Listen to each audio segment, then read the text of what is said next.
Hello and welcome to HPANWO Radio, Mark. It's Mark Devlin, ladies and gentlemen. How are you? Hello, Ben. Good to reconnect with you again. Yeah, it's been a while, hasn't it? It's good to talk to you. It's how's things going with you? Well, keeping busy as ever. Always several projects on the go at any given time, whether it's books or public talks or podcasts or whatever it may be. You're a busy chap, definitely. And in this is a very interesting time because, of course, we have the conclusion of your trilogy of books, which is quite something. I mean, we've obviously, I'll put links in the show notes so listeners can actually listen to the shows if they want of the previous installments in this literary project of yours. But it's finally come to its conclusion in your new book. So we're here to talk about that this evening. So tell us a little bit about this book. Yeah, so this one is called The Tragedy and the Triumph. The first book in this series was in 2019, which I called The Cause and the Cure. Then the second one was in 2023 called The Gift and the Curse. And this one completes the series. So you can see where I'm going with the titles there, trying to keep them consistent.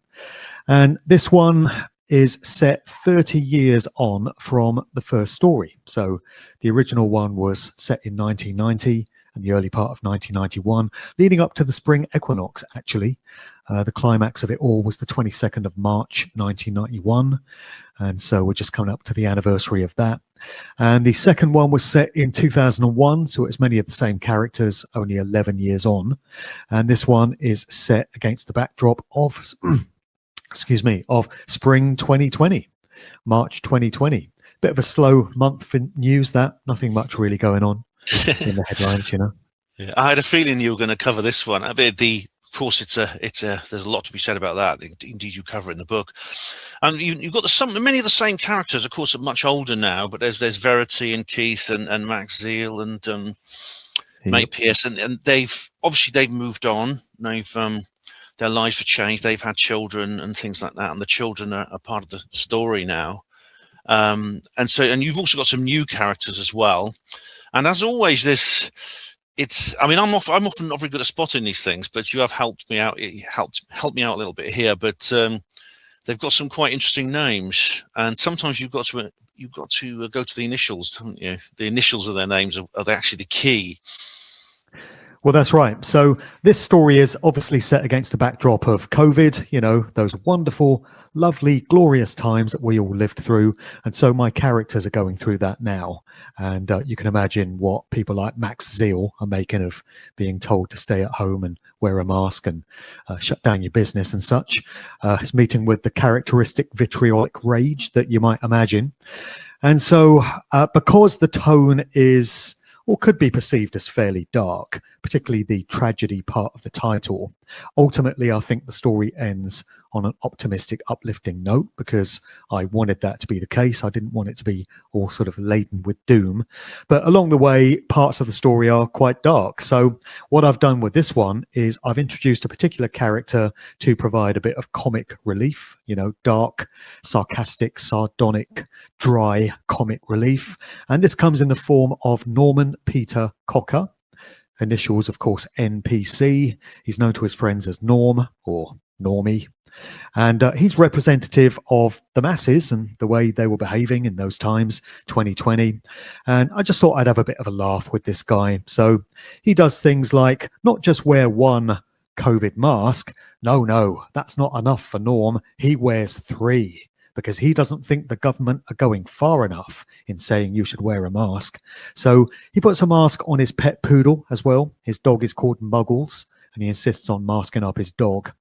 And I've got Keith, who never really cared much for Norm. He encountered him in the last story when Norm was going out with Verity's mother, Joy.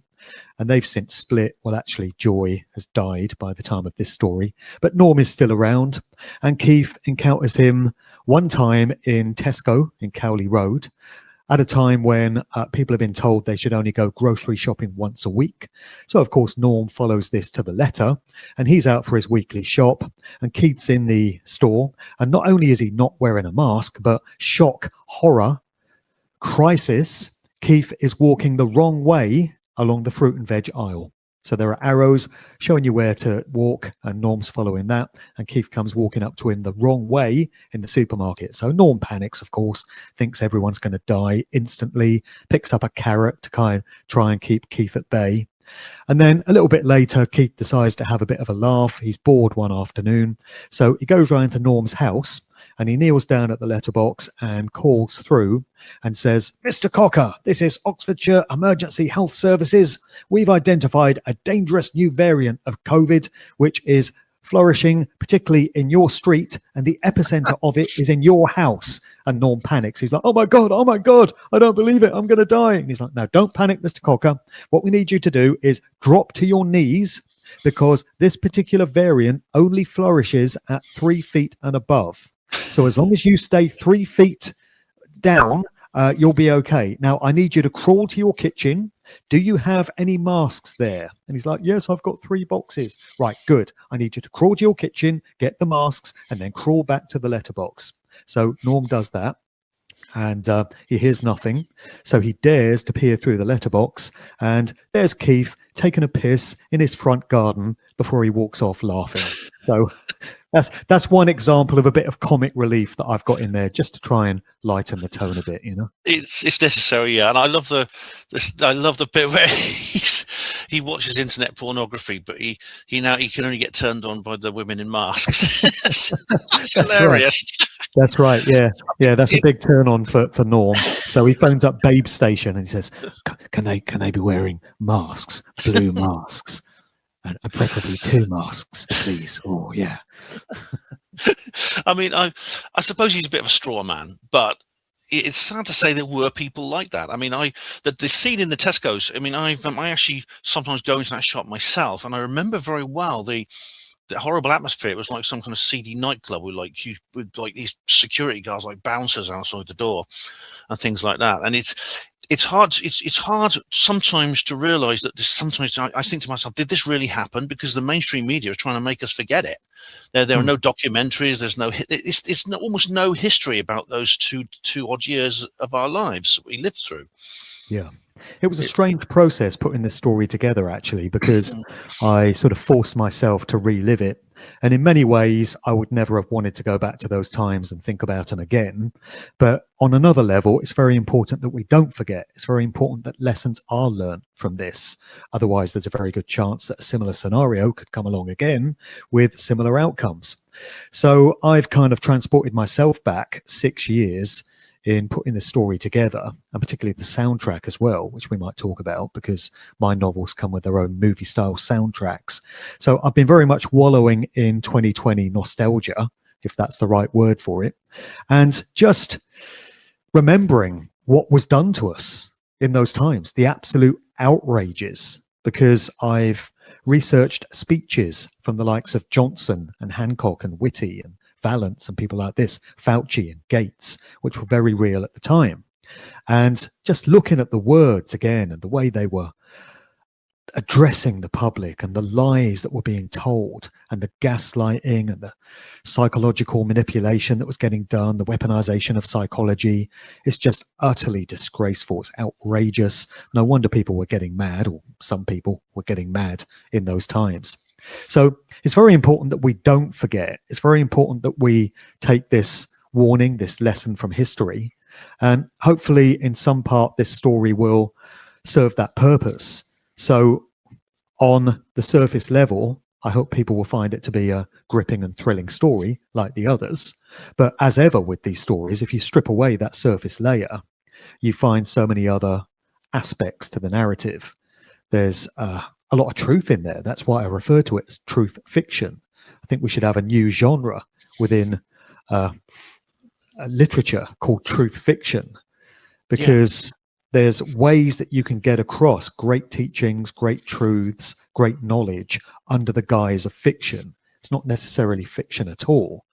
And so I've chosen to set each of my stories against the backdrop of real world events. So the first one was like the poll tax riots, the Gulf War, the first one, the last days of Thatcherism.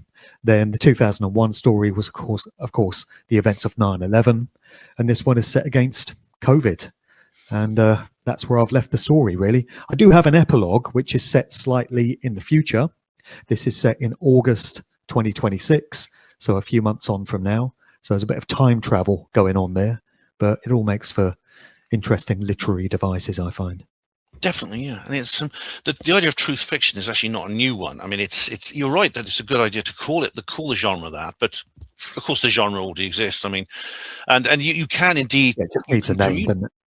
Yeah, exactly, and you can communicate concepts you could never communicate any other way. If George Orwell had written non-fiction books, he'd been dismissed as a conspiracy theorist. But when he wrote Animal Farm and he wrote 1984, his message went far further than it would have otherwise, definitely. And Exactly.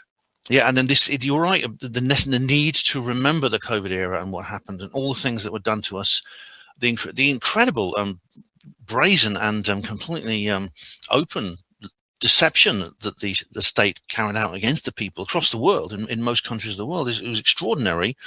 The effect it had on people. There's many real NPC people, of course. There's many real norms, but it goes. Yeah. I mean, your story actually it's a great story, really action packed. I mean, it's just like the last one. There's an amazing action scene at the end, or series of action scenes. But it goes into an even darker area. And I don't believe this is not true, though. It does happen, but it is also reminiscent of another great Oxford writer, Philip Pullman, in the book Northern Lights. It's also called it's got several names, but it's when they take children and do experiments on them.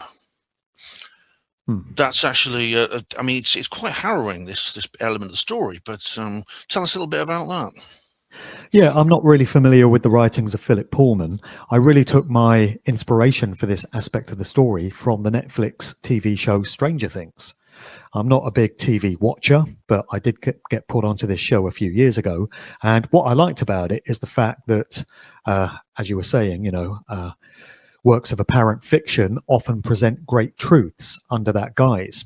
And Stranger Things was telling the very real story of the Montauk Project, which was connected to MKUltra mind control. And this was a program which took place on Long Island off New York in the 1970s and 80s. And it took children, mainly boys, and it was trying to develop extrasensory powers, telekinesis and remote viewing and astral traveling and stuff like this, and to cultivate those states within them and then to study the results. And they were using children in this experimentation. And within Stranger Things, you see that being depicted largely through the character of Eleven, played by Millie Bobby Brown. And there's this off the books, dark, covert, government-sponsored military lab on the edge of Hawkins, Indiana in that story. So that had quite an influence on me, and I thought I would transport that aspect of the story over to Oxford. And I've created this fictional laboratory, at least I don't think there's one there, on the edge of Grenoble Road, right near the Oxford Stadium. Well, they are just building a new one. They're just building something there right now, believe it or not. Yeah. In the middle of a field. Yeah. Yeah. So I've created this imaginary laboratory, which is just off Grenoble Road there. It's hidden behind trees and bushes and stuff. And in the story, nobody really knows it's there. It doesn't appear on any maps. It doesn't officially exist. But that's where they're doing this experimentation on these kids that they've started to abduct. And they're doing it under the cover of COVID. So while everything is shut down, they figure they can just get away with it so much easier than would otherwise be the case. And of course, it's our old friends, the Order, this all-pervasive secret society network which operates throughout Oxford and runs every aspect of organised society in the city. And so once again, Oxford serves as a microcosm for the world at large. And the Order running everything in Oxford is representative of secret society networks running everything in society generally.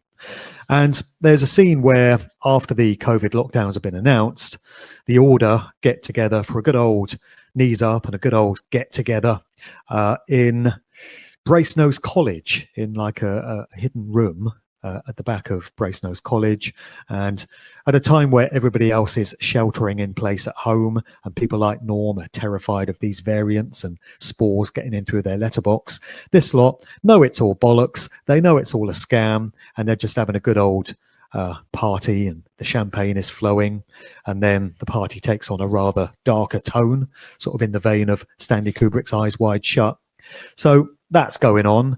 And the other fictional establishment I've created for this is a TV station. And I don't know if you remember, Ben, but a few years ago, there was an Oxford TV station, local TV. Yeah, there was. Yeah, I remember. There was a whole network of them. I remember. Yeah, it ran out of the bunker building just off of Woodstock Road, which is where Jack FM ran out of, and prior to that, Oxford's FM 107.9 radio station. And I used to work at that radio station. And in the early days, I remember when I went in there, I would see this very crude, sort of rudimentary studio setup where they'd have a guy sitting at a desk doing local news headlines. So that figures in part of my story, actually a very key part in terms of how the small group of friends motivate the rest of Oxford to pay attention finally to what's been going on right under their bloody noses for so very long. They have to resort to some very drastic measures in order to make that happen. So I've got this fictional TV station. I've transported the bunker from just off of Woodstock Road to off of Marston Ferry Road, because I wanted to put it in a more sort of rural location. So that's in the middle of a field as well. And at the very end of the story, you've got what I think is a fairly cinematic, brutal, violent fight between two of the characters. And that takes place in that field, imagined to be off of Marston Ferry Road. So all the other locations in the story are very real. They can be visited. They exist in Oxford, as was the case with the previous stories. But just those two key locations, the laboratory and the TV station, are in fictional, imagined locations. Yeah, that's right. And I mean, we'll say more at the end, but we are planning to visit some of the locations, definitely. In a couple of weeks, there's going to be an event. So if you're listening to this show, please pay attention at the end. I've been talking about it on this show for weeks, but there'll be more details coming up. But yeah, I've been watching Stranger Things, funnily enough. It's sort of a bit like some of the Strange programs. It's kind of passed me by, and then I've been binge watching it. I'm sort of on the second season right now, and I'm already familiar with the Montauk Project, and it is pretty harrowing, the story itself. And I suppose it's a story that needs to be told. And in this case, it is secret society. It's also the pharmaceutical industry, and we bring back the infamous Clive Tons Corporation, and there's something called, which is an anagram. It is, yes. It's like everything else. Work it out, guys. You could probably work out what if you just rearrange the letters, and I think it's very appropriate. It's a very appropriate epithet for these people. And there's the Razor as well, and Razor, which is another big pharma giant. And the Dyer, his name's Dyer, isn't he? The character, he's actually called Dyer. He's called Morton Dyer. That's a great name. Morton Dyer. Yeah, I've had some fun with the names. You got to really. So he's the guy that's in charge of this experimentation project, Dr. Morton Dyer, and his understudy is this guy named Simon Ryder Adams. So the clue is in the initials there. As to what like with he's Norm, all about. Just like with Norm, NPC. Exactly. All right, yeah. So the names of these characters tell you something about them. They tell you something about their motivations, their true nature. You can learn a lot by studying the names. So all the names mean something. We've got old favorites like Verity Hunter, which of course means truth seeker, and Keith Malcolm is a reference to the Sephiroth on the Tree of Life within Kabbalah. So Keter and Melkuth, it's wordplay on that. And you got Max Zeal, zeal to the maximum, passion to the maximum. But I've got a meeting early on in the prologue, actually, between Morton Dyer and the new head of the Order, where some various big pharma executives are being brought in. And I had a lot of fun with the names there. A right old laugh. I've got one called Noah Good, because he's like, no good. I've got a woman called Lucy Morales, Loose Morals. Oh, right, yeah. Damien Savage, which probably speaks for itself. Damien said the Omen, the reference to the Omen, yeah. Got to have a laugh with these names. And our old friend from the first story, Jess Hewitt. is back as Jesuit, who's of course being head of a secret society and called a Jesuit actually is quite another appropriate thing, yeah. And she was like in the original story, she was head of Lux FM, which is of course Fox FM. That's right, yeah. Lux FM is very loosely based on Fox FM, the radio station which I was a part of in 1990. I worked there. That was a very real radio station. And it operated until the early 2000s, I think. Then it got consolidated and swallowed up by one of these big radio groups. And I go down Horsepath Road occasionally, which is where Fox FM used to be based.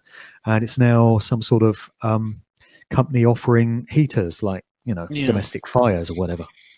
I remember you took a photo of it. It's in the previous book, and I remember, and it's so there is some.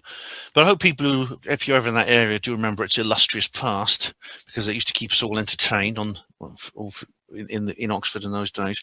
There's another character. There's some other great characters' names. You've got the return of one of the most endearing characters from the previous book, Daniela Mott. She's back in it. That's right.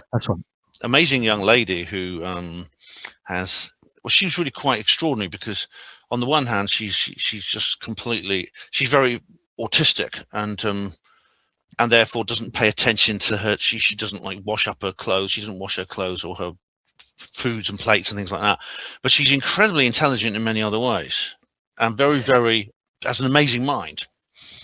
Yeah, that's right. She was very key to the second story, to piecing together the clues which led the group to realise that there was this terrible plot to launch Oxford's own version of 9/11 and blame it on Muslim terrorists. Who else? Whereas in fact it would have been the Order who would have been behind it, and the plot was to blow up the Radcliffe Camera, one of the most iconic buildings in Oxford. So that was the premise of that second story, and Danny there is very key in assembling the clues, which she picks up from ads played out on Lux FM.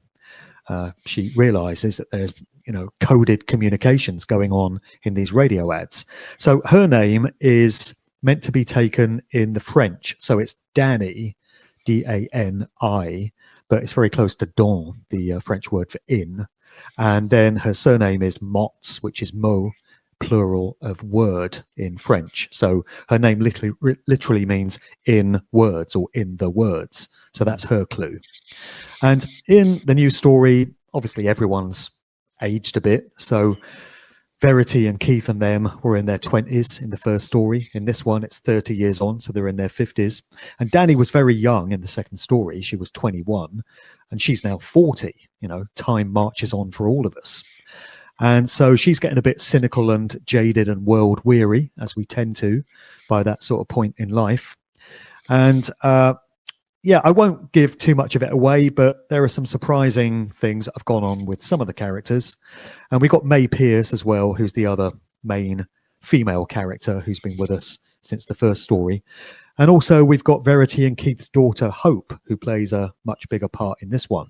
So she was born at the very end of the first story in the epilogue in 1996. So by this one, she's 24, which is the same age as her mother, Verity, was in that first story.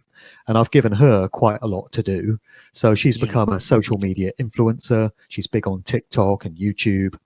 And when the COVID nonsense launches, she's all over her social media channels, calling it out for the scam that it is, and calling out all the lies that are being told and all the sort of occult clues that have been placed in popular culture and have been in movies and TV shows and stuff for years and decades leading up to the event, to psychologically prepare the public for what was known to be coming. So she's calling that out, and she's appealing to the youthful generation of the time. So Gen Y and Gen Z, young people pay attention to her channel because she's like representative of their generation.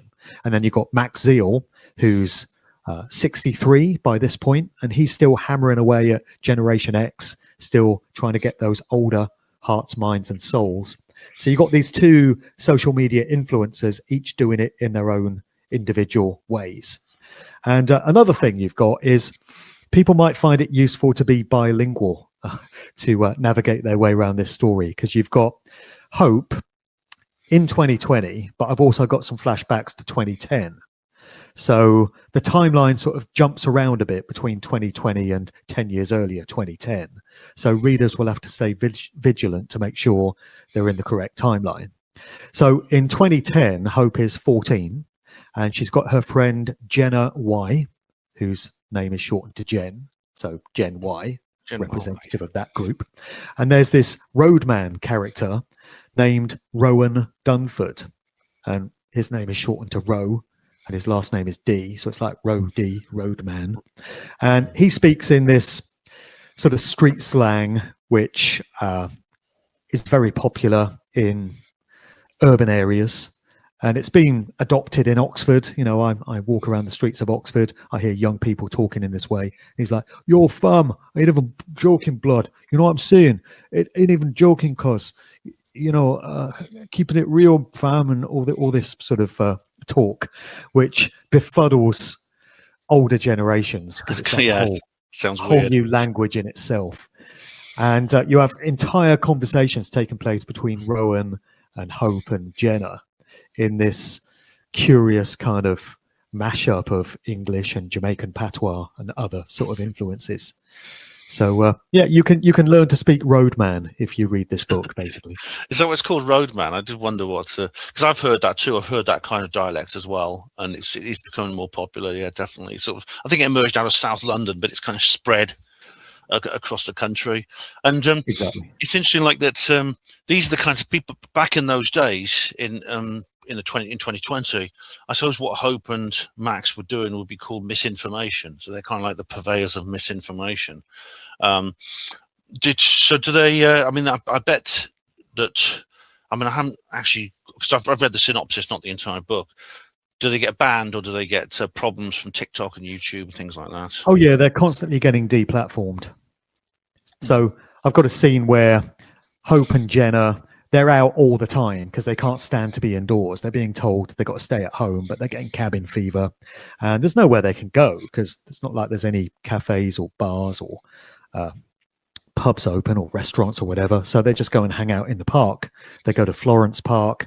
They go to Gillian's Park in Greater Lees and just hang out there on the kids' roundabout and stuff.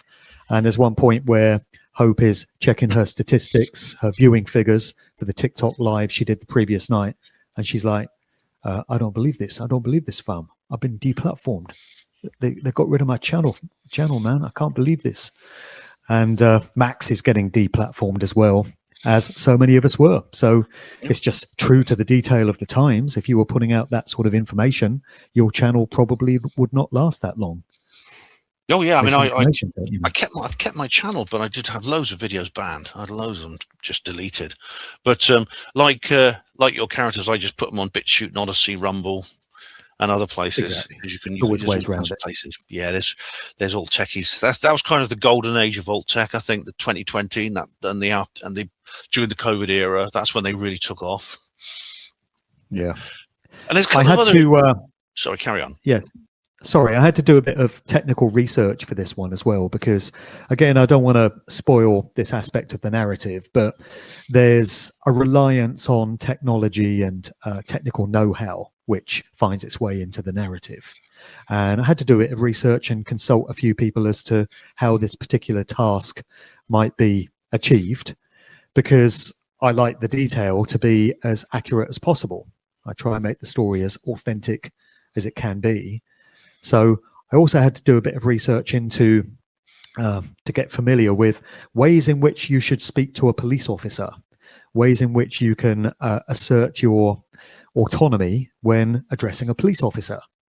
So we've got this happening to Hope. You know, she's out, she's been in the park with Jenna, and she's walking back to her house, and a police car suddenly pulls up, and these officers mumble through their masks, "What are you doing out? You're not supposed to be out." And she basically says, "Thank you for your invitation to contract with you in this matter, but I conditionally choose to not accept." And I've had to get all the language accurate in terms of ways in which you can stand your ground and, ask the police officer if they're acting under oath and this kind of stuff, and just getting all that information correct. So there is a lot of research that is involved if you're going to make the story convincing in that way. And it's quite similar to researching a non-fiction book, because there's nothing worse than looking at a story, whether you're reading it in a novel or watching it on a movie or a TV show, and it's just really implausible. You think, nobody would really say that. That would never really happen. Nobody would find themselves in that sort of situation. I really want these stories to be as believable as possible. So that's why this level of research was necessary. And it's, of course, Hope has the best parents for teaching her that. So she's going to pick things up from her mum and dad, which unlike me, I'm self-taught. I'm self-taught myself. But if you've got a mum and dad who are into this sort of thing, they can teach you these things, definitely. And I mean, this is all very topical. I mean, for example, it's really amazing we're having this conversation now when the government have just announced there's a meningitis outbreak in Kent. And they're even talking about lockdowns in Kent now. So Kent could get locked down, just Kent, and only 2 weeks to flatten the curve, I'm sure. But it's really topical. Another thing that's topical as well, and is relevant to your story. I don't think you probably didn't know this when you were writing it, because you've been working on this for quite a long time. But it's only just come out quite recently. The sex abuse scandals in the media. There's been more that's been revealed lately, and there's Hugh Edwards. I mean, we know about Jimmy Savile, but there's people like Hugh Edwards, and there's a couple of others now. And you have a character called Nick Nesco, he's sort of in that tradition. He works at the Oxbox, the local station. Yeah, he's a newsreader. And he's key to the story as well, because these drastic measures that I mentioned earlier, which have to be taken in order to awaken the masses to the terrible truth of what's going on in their city, Nick Nesco plays a major role in that. His name is, of course, an anagram, so you can work that one out. Not too much rearranging needed there. And Max Zeal is the mastermind of this plan.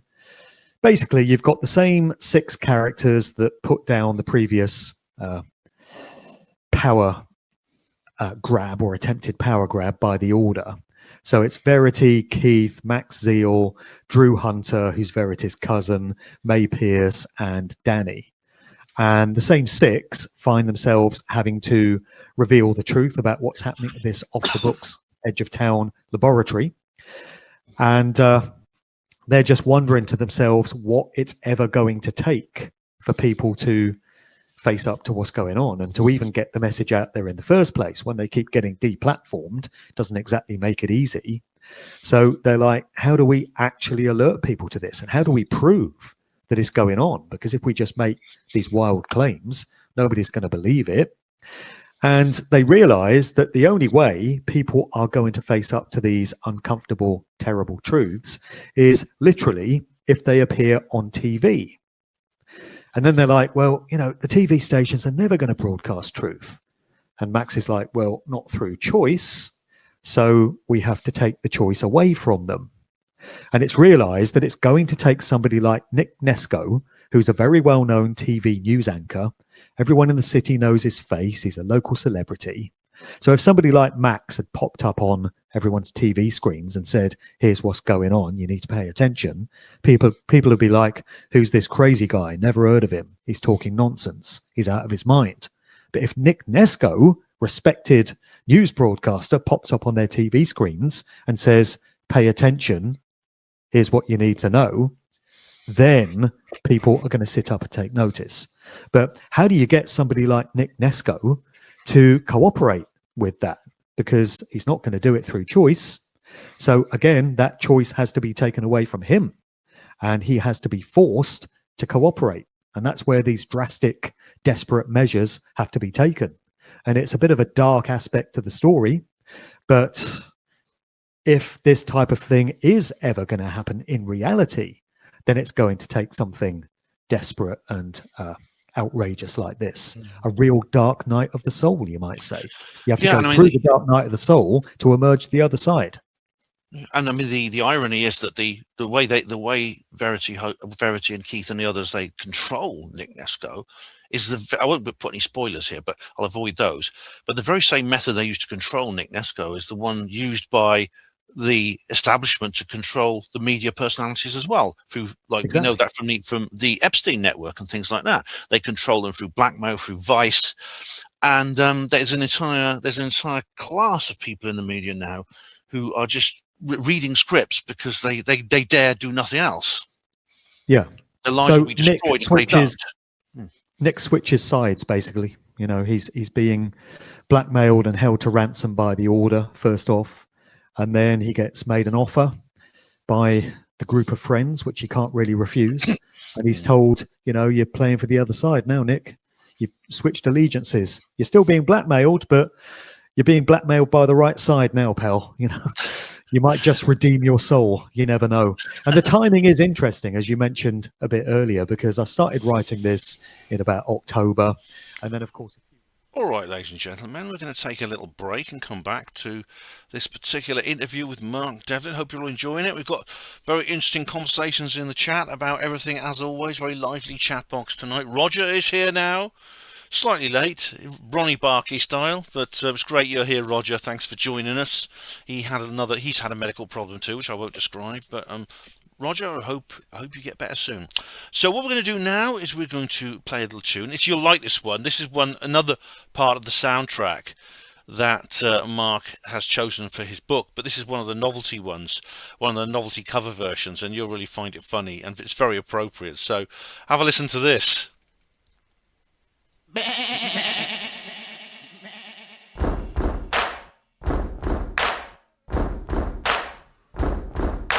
Karen, you're annoyed, you're a big joke, screaming in the store, trying to be a good sheep all day. You got cloth on your face, want a mandate, spreading your fear all over the place. I'm saying, we will mock you. We will mock you. Call me with a trust fund, dumb, crying in the street, gonna defund police someday. You got cloth on your face, it won't stop mace. Watching you fail brings a smile to my face. We will mock you. Me. We will mock you. Biden, you're an old man, con man, bleeding with the herd, sniffing hair and groping kids all day. You got cloth on your face, sheltered in place. Now you want Kamala because of her race. We will mock you. Sheeple. We will mock you. Everybody, we will mock you. We will mock you.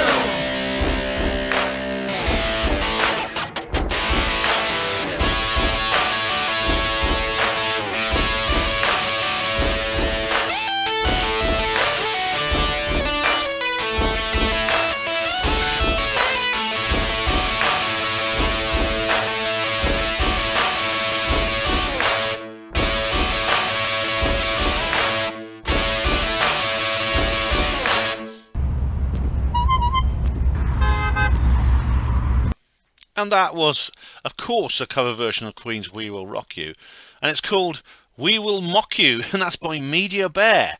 There's a great video that goes with that, actually. In fact, I don't think you can really appreciate that song without watching the video. The video is available now on YouTube, so do check it out. Just Google the title. So now we're going to return to the interview with Mark Devlin. Yeah. The lives will be destroyed if they don't. Nick switches sides, basically. You know, he's being blackmailed and held to ransom by the Order first off, and then he gets made an offer by the group of friends, which he can't really refuse. And he's told, you know, you're playing for the other side now, Nick. You've switched allegiances. You're still being blackmailed, but you're being blackmailed by the right side now, pal. You know, you might just redeem your soul. You never know. And the timing is interesting, as you mentioned a bit earlier, because I started writing this in about October. And then, of course, a few weeks into it, we had the release of the Epstein files, which brought this subject kicking and screaming into the public's mainstream consciousness, where people were having to face up to the fact that there was this blackmail operation being run by Jeffrey Epstein and his associates, and some very well-known, very powerful, very familiar figures and celebrities and business leaders and politicians were involved in this thing. And they were getting up to all sorts of unsavory acts with who knows who. And this stuff was being filmed, and it was being used for blackmail and leverage purposes to control these people and make sure that they stayed on script and did everything that was expected of them. And I've got that cropping up in my story, and I'd already decided that this would be the case. This would be one of the central tenets of the narrative when this Epstein news broke. So this part of the story feels very topical, I think, in that regard, because that's what's going on with this Nick Nesco character. It is. I mean, you struck a hot iron, and you didn't know necessarily how hot it would be when you struck it. And it's, yeah, definitely. And I mean, it's very telling, actually, that, again, it's the world we live in. It's becoming more and more obvious to people that the world works the way it does. And this is encouraging, because I think 10 years ago, you'd have had a lot more trouble making this credible. But now, it's actually far more verifiable, and therefore people are going to find it far more vivid than they would have done if they read this a few years ago. Yeah, exactly. I mean, we've been on board with information like this for many, many years, of course, and it just seems like many other people are catching up with it just now. And it's coming across their radar in many cases for the first time, and people are going, wait, what? This stuff really happens? Yes, we've been trying to tell you for years that it really happens, and coding it into stories and stuff like that. But it kind of helps the story along its way, I guess, when this sort of thing actually finds its way into news headlines and people are forced to confront the fact that it really goes on. Oh, definitely, yeah. I mean, I get some satisfaction. It's a real vindication for us, actually. Because, it is vindication, yeah. Because like we've been banging our head on this brick wall for a long time, haven't we? I first spoke to you probably 20 years ago or so, and it's now it's all coming true, and it's all obvious to everyone. You know, it really, really is. And there's another chap. I mean, he's also got a very appropriate name. Frank Seya. Yep. And the name gives it away what his role is, really, doesn't it? It does. It's all right there in the names. Frank Seya. So he's someone who is a direct talker, no nonsense, just gets down to what needs to be put out there. And Frank Seya's story is that he's a scientist who's been duped into working at the laboratory. So he's not a part of the order. He's not initiated into the ranks. And he was conned into going to work there under the belief that he was working on cancer research, cures for cancer. And of course, he comes to discover that there's no interest whatsoever on the part of the establishment in finding a cure for cancer. That's the last thing they want, because it's an industry worth billions, and there's lots of very rich people off the back of it. Why would they possibly want a cure for cancer which would bring that gravy train to a close? Developing new chemotherapies for the new chemotherapy methods which they can sell for billions, but that's about as far as they go, isn't it? Well, it's just unbelievable how many decades we've been told one day we'll find a cure for cancer. Well, you won't, because every year we're told there's more people suffering from cancer now than ever before. Right. So the search for cures isn't going very well then, is it? And what's happening to all those hundreds of millions of pounds or dollars that are raised every year for research into finding a cure, when not only do they not find a cure, but more people go down with cancer this year than did last year? You know, people really not joined the dots on that one yet. I know, and all the doctors, all the very brave doctors who work independently and create some very, very powerful anti-cancer treatments like Gaston Naissance and people like that, they get their careers destroyed. They get struck off and they can't practice medicine, and they're thrown out of their profession, and they end up in a terrible state. There's even some mysterious deaths, which of course does come into this story, which seem to be suspiciously timed to silence people, you know. Well, that's right. And in the first of these books, you've got May Pierce starting to question cancer charities for the first time because her mother ended up dying of breast cancer. And her brother tells her that he's discovered that it's a big scam and, you know, they don't really want to find a cure, and she's outraged. And so you've got this guy, Frank Seya, who joins the laboratory program thinking that he's going to be working on a cure for cancer. Then he comes to discover what's really going on there. You know, they're experimenting on children without consent. And he goes to confront Dr. Morton Dyer, the head of this program, and says, what we're doing here is immoral. You know, we can't be doing this. We've got to stop. And Morton sort of gives him a veiled warning against going public with his findings. And Seya ends up saying, in all good conscience, I cannot be a part of this. So I'm leaving and I'm going to expose what you're doing here. And Dyer says to him, I wish you luck. And so he leaves the laboratory. And we've got this other character who crops up a fair bit. He's known as the abductor. So he doesn't have a name as such, but he's this big, huge, hulking beast monster of a man, this guy with a black beard, dresses all in black. And he's the one that's been abducting the kids for use in these experiments. And he's used as an assassin, basically, and a hired thug. So there's a point where Verity discovers where the laboratory is, and she's snooping around in the periphery. And all of a sudden, she gets a hand round her neck from this huge beast abductor who warns her off. He administers a police taser and electrocutes her, and she drops to the ground, and he just gives her a warning and says, you know, if you want to keep your family safe, speak to no one about what you've seen here. And as Frank Seya is leaving the laboratory after threatening to go public with what he knows, the abductor is seen watching him as he drives off. So then Frank Seya seeks out Verity because he comes to learn that she's an investigative journalist who's been looking into what's going on with these missing kids. And he arranges a meeting with her in a park. This one is Florence Park, on a park bench there, and spills the beans with all that he knows and everything he's been a part of. And I feel a bit sorry for Frank Seya, to be honest, because you know, his fate, he doesn't deserve his ultimate fate. He's someone who was duped and misled into being a part of this program, and he was never really of malevolent intent, and he's trying to do the right thing to redeem himself.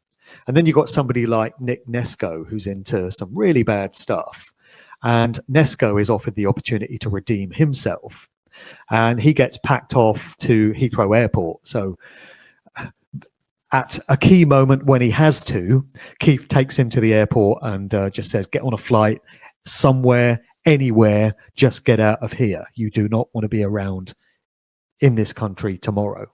So Nesco just kind of takes off somewhere. And did he really deserve that with the sort of stuff he was into? I feel he got off a bit lightly, but I think this kind of reflects life, really. So Seya had a fate that he didn't really deserve, and Nesco got better than he deserved. And we see this happening around us all the time in real life, don't we? Definitely. I mean, it's a dilemma, isn't it? When someone does something terrible and you can like let them off lightly, but some good can come out of it. It's tempting just not to say, okay, well, look, this essentially, you just think how much good was done as a result. And the same with Frank Seya. Frank Seya, I considered like he did a very brave thing in the end, and he came out and he went public, and then of course he paid the price. This also is very, very topical as well, because at the moment there's this hunt for General Neil McCasland. Now I'm not saying that McCasland's dead. I mean, there's no reason to think he's dead, but he has disappeared, and I hope he comes home. I hope he does get back to his family safely, and I don't want him to die. But when you consider what he's into and what and to the timing of his disappearance, you do wonder if he's been silenced in the same way. I do wonder these things. Well, you have to wonder. And if we think back to 2020, I mean, just to put it into perspective, what I was just saying there, no good deed goes unpunished, and how, you know, perpetrators of these outrageous events literally get away with murder, and they never seem to get the fates that they warrant for their actions. I mean, just think, Matt Hancock is walking around somewhere out there, a free man, a very rich free man. You know, he had a bloody book deal off the back of everything that he did to us, to the nation in those times, all the treachery and all the treason that he committed. And then he wrote a book telling the story of it. I mean, more fool anyone that was idiotic enough to buy it. Did anyone buy that book? But he went on, I'm a celebrity in the jungle, and got paid a princely sum for that as well. And he's walking around literally laughing his way to the bank. And Johnson's still walking around free, and Chris Whitty and Patrick Vallance and all of them, Jonathan Van Tam. Not a single one of those COVID traitors has done a single night of jail time, nor ever will. We know this. Meantime, how many social media influencers, YouTubers, broadcasters, speakers at many of these rallies and the marches and stuff, how many of them were arrested and got thrown in a jail cell for a night or more, merely for the crime of telling the truth in those times and standing up for freedom and justice and calling out lies, calling out treason? They're the ones that did jail time. They're the ones that got deplatformed. How many of them lost relationships, lost their families? How many of them have family members that don't speak to them anymore? Had marriages that broke down, relationships that broke down, lost businesses, lost livelihoods in exchange for telling the truth. I lost a job. Well, it wasn't a job. It was, it was my whole life, and my profession. And I've got family members I don't speak to or anything. And indeed, I suppose this is symptomatic of the world. I mean, it's if you live in an evil world, then of course you will. If you try to do good in an evil world, you'll come up against opposition. And I suppose this is more than anything else is proof that there's something badly wrong with the world. We know that if evil people, or people who are like really, really horrible, or at best moral cowards, like my dad, unfortunately, they just, the path is beaten for them. Everything just moves aside. All the obstacles just move aside, and they have like a downhill run on everything. And I suppose this is one of the reasons people take the evil path, the dark side of the Force, to quote Star Wars, is because it's so much quicker and easier, and because it makes your life so much better. It really, really does. But I've come to believe in karma, though, Mark. I come to believe that somehow you pay for everything you do. I mean, I've noticed this has been a consistent factor in my 3 stories, particularly in the first one, because when I wrote The Cause and the Cure in 2019, I was very much into natural law teachings, and I was looking at things like the concept of karma, consequentialism, cause and effect, what you put out, you get back. And that was woven very much into the narrative of that story. And at the end of it, I remember dishing out consequences to all the characters that I felt their behaviors had warranted. And this was the thinking of the killer, this individual that's going around murdering people. There's 3 murders that take place. And the victims are people that he feels warranted that ending as a result of their chosen actions and behaviors. I'm not saying I 100% agree with his motives. He's one of my characters who's thinking this. But ultimately, I think all the characters got what they deserved. So Neil Lowe, the police chief, ended up dying, and it was largely down to his own ignorance and sort of chosen lifestyles. And I just think everything came out the way it needed to. And it was pretty much the same with the second story, The Gift and the Curse. There's 3 bad guys who all die at the end, and anyone undertaking the sort of behaviors that they did in that story deserves to pay with their life because they're enemies of humanity. And with this last story, I think it could be argued that everyone gets their rightful outcome as well. So the worst people do, yeah. The worst people do, definitely. Yeah, there's a bit of a grey area there, because I will reveal that one of my main characters gets killed off. I'm not going to reveal which character it is. We have to say goodbye to one of the heroes, yeah. But there's a sense in which this individual gets what they deserved or wanted, or it's a satisfactory outcome, let's say, for this particular individual. It will become clear when you read the story, but I think by the time you get to the epilogue, which is set in August of 2026, readers would hopefully conclude that everyone involved got a rightful sort of outcome in the end. It all comes right in the end. I've got a quote actually at the start of the epilogue, because I've got some lyrics which I use to start each chapter, and some quotes from literary figures. And this one is actually from the character Sonny in the Best Marigold Hotel. It's a quote that's often attributed to John Lennon, but I can't find any evidence that he actually said it. You just hear that he said it. And it's simply, everything will be okay in the end. If it's not okay, it's not the end. And I thought that was a pretty good note on which to go out. I like that. Yeah, I like that. There is a kind of like a. I think you tie up all the ends. It feels like you tie up all the ends. Like the final scene is kind of like almost a repeat of the last one. Many years later, with an older Verity driving up the bypass and going into Barton. Well, that's like a mirror image thing, because it indicates that the stories have come full circle. So 36 years on from that first story. So after the epilogue in The Cause and the Cure, the very first scene that you get is Verity driving her white Mini, and this is inspired by my first car, which was a white Mini, up the Eastern Bypass towards Horsepath. She's coming out of Barton, where she's been seeing her cousin Drew, and she's driving up the Eastern Bypass, which is the route I used to take when I was going into work at Fox FM. And in this story, which is the very end of the trilogy, the last scene you see is Verity driving the opposite way. So she's driving up the Eastern Bypass towards Barton. And it's like the story has come complete full circle. And that was intentional, because I've tried to make these stories cinematic.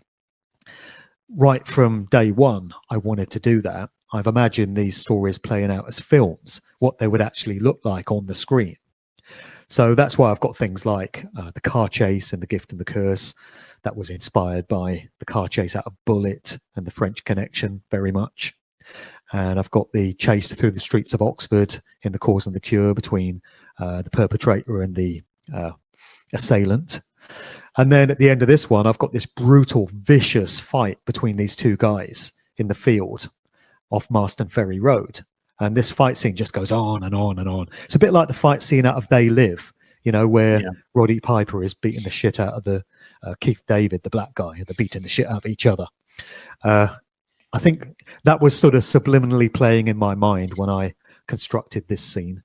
Very cinematic. I love that. I love that scene. It took me a while to realise in this long, drawn-out scene what it meant, because, of course, it's an otherwise very well-paced film. But of course, that's what you have to do to force somebody. Put the glasses on. Put the sunglasses on. He keeps telling David's character to put the sunglasses on, and it's how difficult. That's how difficult it is. Look how he's resisting, and that's what we face. Yes, that's exactly very representative of the struggle that we face. Exactly. I did think, what's that scene doing? It's an otherwise very well-paced film, and it has this drawn-out like fight. I just forward wind through it generally when I watch it now, because that's what it's all about. And your book is similar. It has these sort of like messages in, and the characters are like. I get the feeling the characters there's good guys and bad guys, and they're motivated to do good and bad for different reasons. And I mean, there's some of it's just through moral weakness and lack of self-control in the case of maybe Nick Nesco, and there's the machinations of pure evil machinations, the desire to do something bad in the case of the Dyer and SRA, and then of course you have these meatheads like the Abductor, who he strikes me as one of these kinds of like unthinking, brute people with a sadistic streak but very low intelligence that are often used in these roles.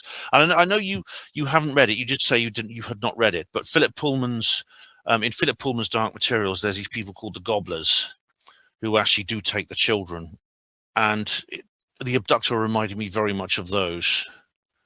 Right. And then you have like the guy who does actually have a crisis of conscience, you know. Who's working into the bad side, but then has that is Frank. He's bad, but then he turns good in a sort of like more genuine way, not just because someone's blackmailing, because he really feels it's wrong. Yeah. The characters are motivated by different factors, I think. I have actually implied that Simon Ryder Adams, SRA, is acting the way he does because of trauma in his own childhood. So, he underwent SRA himself, hence his name. And he's been largely programmed to behave in the way that he does. So somebody might argue that he didn't necessarily deserve his ultimate fate because he never stood a chance in life when he was born into that sort of upbringing, as so many celebrities are. But he's like one of the Montauk boys. He's literally like one of the real Montauk boys. Yeah, exactly. And then you've got people like Jess Hewitt, And you can question, well, is she doing what she does through choice of her own volition? Or has she been forced into it or programmed into it? And I think you would conclude that, yeah, it's of her own volition because she craves power. She's hungry for that power over other people. She just wants to subjugate and enslave others. And that's what I'm sure motivates many of these so-called elite types, just that ego and that quest for power at all cost.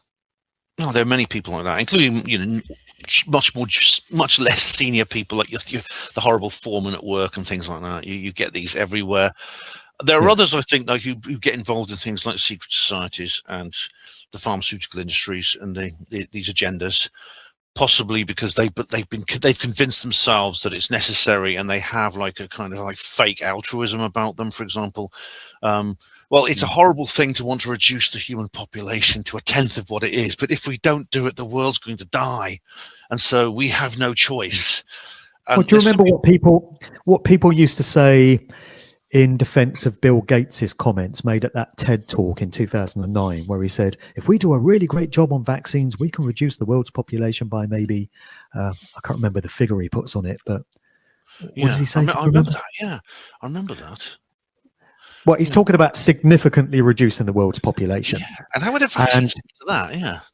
On the surface, he appears to be advocating eugenics, population reduction, because that's the world that he comes out of. His father was one of the founder members of Planned Parenthood, which is all about eugenics. But Bill Gates apologists always used to say, no, what he's saying is that if they do a really great job on vaccines, it will eradicate disease in places like Africa. So where you've got families that are having like 10 kids because they think most of them will die from some sort of disease and maybe only 2 will survive to carry on the family line, now they won't need to have 10 kids because the disease is being addressed. Now they might just have 2 or 3 kids, which will reduce the population in places like Africa. People actually argued that Gates was really saying that through those comments. No, he was advocating population reduction because he's a psychopath. That's what was really going on there. And considering the fact that he's sorry, go on. Yeah, many of these people in the pharmaceutical corporations probably do actually buy lies like that. And another one that I heard in 2020 was you could ask somebody, gee, where do you think the common cold and flu has gone? Because that seems to have completely disappeared in 2020. The only disease there is COVID. And people would say, well, you see, that's because everyone's social distancing and wearing masks. That means that the common cold and the flu is not spreading in the ways that it used to because people are taking these precautions. So, in many ways, COVID has done us a favor because it's also eradicated the common cold and flu.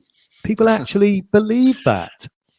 So why? And again, you mentioned, but what about the jihadis? I mean, you mentioned this in the book. So why did all the sort of low-level jihadi attacks? And there was one every 6 months or so leading up to that point. They just vanished overnight. The guys just stabbing people in the streets and stuff. That just sort of vanished. And now, funnily enough, it's coming back now. It's as if they were all they were sheltering in their caves. Ben, they were yes, staying at home and wearing their masks up in those caves in Tora Bora, doing what they were told. Yeah, indeed. It's an extraordinary.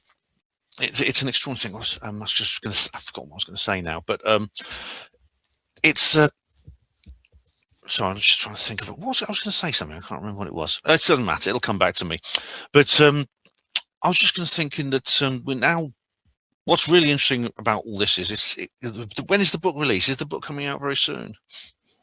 Well, I'm aiming to get it out on the 22nd of March, which is 322. It's one of these dates which is very important in the occult calendar. So a lot of these elite types observe these ritualistic times of the year.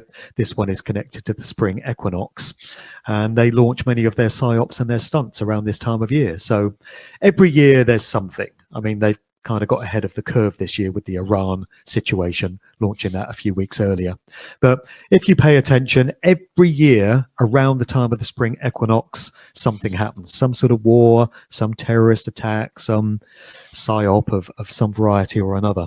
So last year, I released my 4th musical truth book, No One's Dad's a Plumber, on the 22nd of March, because I wanted to try and offset some of that dark negative energy associated with those events. The reason they do it is because the spring equinox is a very powerful time energetically. There's these new energies coming in. It's the real start of the year. And they seek to hijack this energy and use it to empower their events. So I thought, well, they don't have the monopoly on that energy. We can be using it for our means as well. So I'm going to put my book out on this date and hopefully use that energy to kind of empower it to get out there and spread some useful information. So I'm aiming to get this one out on the 22nd as well. Whether that's achieved remains to be seen, because we're very close to that date now. But if I don't quite hit that date, it will be very soon afterwards. So it will be available on Amazon and Barnes and Noble by the end of March, I would say. Excellent. Indeed, this show is going to go out tomorrow from the time we're recording. So this is literally just the day before the equinox. So hopefully we'll get some of that positive energy out. And if you don't believe what Mark and I are saying, just look through history. Look at what Ian R. Crane used to make this point quite a lot. I do miss that guy. I really do. It's a shame he's no longer with us. Oh, yeah, the Gulf oil, not the Gulf oil spill, the Deepwater Horizon explosion on the oil rig. There was that volcano in Iceland which grounded all the aircraft. I mean, there's the Waco siege. There's the Alfred P. Murrah building. Yeah, Columbine shooting, Alfred P. Murrah building explosion, or whatever they did to that building. Yeah, Oklahoma City. All those things. So yeah, it culminates in the Fire Festival of Beltane which is on May Day, and this goes back to like pre-Christian times, where people all across Europe, people would have these festivals on May Day, which involve fire, burning. According to Julius Caesar, there was human sacrifice involved as well. Yes, so, sacrifice by fire is what's going on. Just like in that amazing film where they burn the policeman. What's it called? The Wicker Man. The Wicker Man. Yeah, where they put him in this big wicker statue and they just burn it. That actually did happen. Yeah. And indeed, it's still happening today within the secret society networks, except very often the people they're burning is like oil rig workers and people like that, and people inside buildings and inside farms in Texas and things like that. Yeah, but we can, like you say, we can offset that. We can use the occult is just something that anyone can understand, and you could put positive energy in as well as negative. This is why protection spells and things like that. If you don't believe me, when you buy a lottery ticket, do you cross your fingers? It's even in the logo, isn't it? The crossing the fingers. Right. And hidden in the logo is the number 666. And by the way, 666 is not in itself an inherently evil number. People think it is, but numbers are like symbols. They're neutral in their base state. And dark occultists and Satanists do not have the monopoly on numbers. So 666 is not just a number of Satanists. It's not just the number of the beast. Even the book of Revelation in the Bible states that it's the number of a beast or of a man. So it's a choice. And it's the same thing with symbols. Like a pyramid is not evil. It just depends on the connotation that's put on it and the intention of the practitioner. So occultists don't have the monopoly on these things. So we have a more benevolent intention can use it for our own means as well, these things, and really should be. And that's that's exactly what we're doing with this particular program. I'm really glad that I'm really glad we've done this, Mark. I really am. But it's not over yet, because next weekend, that is the last weekend of the month. Well, I think it's Saturday the 28th, isn't it? It's the Great Tour. It's the third of these amazing tours that we're doing. Yep, that's it. So did a couple of these before. This one is timed to coincide with the launch of the new book. So it's a Cause and the Cure trilogy, Walking Tour of Oxford. And this is where both of us are going to act as hosts, and we're going to take a small group of people around Oxford. And my role is going to be to present the parts of the city, the very real locations which figure in the narratives of the stories. So I'll be pointing them out, and I'll be reminding people of which part of the story took place at this particular location. But Ben is also going to be a co-host on this, and Ben is very clued up on the history of Oxford generally, way more so than me. He knows a lot about, this city's fascinating history. So I'll be sort of leaving my input at where they figure in the stories, and then Ben, you're going to be filling people in on real stuff that happened in decades and centuries past in Oxford. I am indeed, and there's a lot to say. Of course, as Oxford is very, very old, but it all could be applied to the modern world, and it's really, really good. I should say one more thing about the book. It ends, like I said, it has a happy ending, and it basically ends with Oxford itself becoming the opposite of what it is now, because Oxford, as you know, is the original 15-minute city. It was the global pilot scheme for this like total control society. But in your book, it becomes the example which the rest of the world can follow for freedom, fighting back against the Illuminati, stopping the New World Order. Yeah. Yeah, imagine it coming from there. Basically, what they did with Oxford, it's no coincidence that they chose it for a 15-minute city, because they knew how compliant people are, or many people, not everyone. But it's a classic thing. I was reflecting on this because if you remember back in 1990 with the poll tax riots and all this, that was a deeply unpopular policy of Margaret Thatcher's government and led to her being ousted from her post in the end. But what was done was they just scrapped the poll tax because of all the massive resistance there had been to it, and represented it a short while later as council tax. So exactly the same concept, new name, and that one got accepted. So with Oxford, there was a lot of pushback to the 15-minute cities because of all the publicity and all the awareness campaigns that were done. And from what I can see, and you can tell me if I'm wrong, Ben, because you live there, they've scrapped the 15-minute city idea and they've replaced it with the congestion charge. So it's the same thing. You can only pass certain gates, certain portals in the city 100 times a year. And if you go beyond that, you start to get fined. So it seems to me it's the same idea, just under a different name. If you come to the tour, Mark and my tour, I'll show you the bollards they've set up, which actually ban anything other than electric vehicles. It's incredible. I'll show you all these things. Yeah, I will. Definitely. Well, Mark, I'm really looking forward to this. Now, if people want to, firstly, the book, if people want to know more about the book, I'll add the link to, as soon as it's available, I'll add the link to the show notes. It probably won't be tomorrow, but as soon as it is available, I'll add the link to the show notes. But I will, and I have been doing this actually for the past few weeks. I'll give you all the details of the particular event we're going to go to, and indeed there'll be a link in the show notes so you can buy tickets for that, or you just turn up on the day and pay in cash. But it's helpful to book in advance because then Mark knows how many people are going to be there and things like that. It's helpful. But the last two have been enormous successes, and so there's no reason why this one shouldn't be the same. I know a lot of people who are very interested in coming. And I've got a friend coming from Warrington, all the way from Warrington for this. Oh, wow. So, weather. I mean, the only thing that could spoil it is the weather. But that's always a risk living in Britain. So we just have to hope for the best there. But if it's really bad, we'll reschedule. Let me have a quick look at what they're saying the weather is going to do. I mean, whether that's a bit soon, isn't it? It's a bit soon for them to know. I wouldn't believe. I know, but I have said that if it's going to be absolutely pissing down, then we'll have to postpone it because it'll be no fun for anyone walking around in the rain. But the way things are looking, it's looking pretty good from what I can see. Forecast, so the tour kicks off at, we're saying 6:30. We're going to leave from Gloucester Green bus station, the Oxo bar there in George Street. And it's just small groups, which keeps it manageable so everyone can hear what's going on. And the last two have been great fun, so this one should be just the same, hopefully. And as Ben mentioned, if you want to get those tickets in advance, it does help me to know how many people are likely to turn up. But you can turn up and pay cash on the day if you would choose to.